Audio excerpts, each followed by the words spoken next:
নবী নামাজকে কেমন ভালোবাসতেন, আর আমরা উম্মত হয়ে নামাজকে কেমন ভালোবাসি। আমার আপনার নবী অসুস্থ অবস্থায় ঘরের ভিতরে শুয়ে আছেন। আমার নবী আয়েশা রাদিয়াল্লাহু তাআলা আনহার ঘরের মধ্যে ঘুমাইতেন।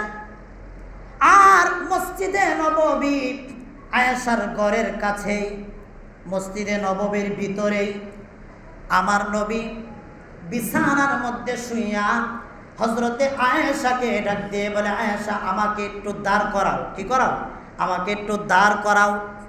আমার নবীজি একটু পিঠ মুবারকের মধ্যে ধরে হযরতে আয়েশা একটু দাঁড় করাইলেন। দাঁড় করানোর পরে আমার আপনার নবী মসজিদে নববীর দিকে তাকায়া মুস্কি হাসি দিয়েছেন। কোন সুবহানাল্লাহ। মুস্কি হেসে দেওয়ার পরে আবার আমার নবীর চক্ষু মুবারকের কোণা দিয়ে এক ফোঁটা পানি পড়ে গেলেন। হযরতে আয়েশা এই চিত্র দেখতেছে, ডাক দিয়ে বলেন, ইয়া রাসূলুল্লাহ, একটা প্রশ্ন কি আপনাকে করতে পারি নাকি?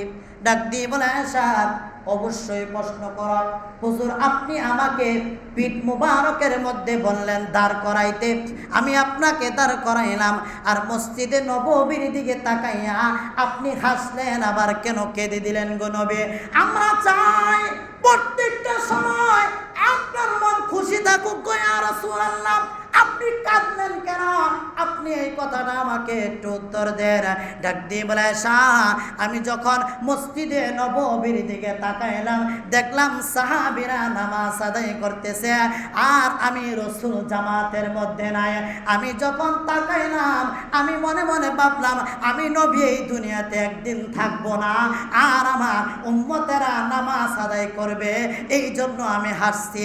আর আমি নবী যদি চলে যায়, আমার উম্মতেরা যদি নামাজ আদায় না করে, এই জন্য আমার চক্ষু মোবারক থেকে এক ফোঁটা পানি ঝরে গিয়েছে। তাহলে আমার আপনার নবী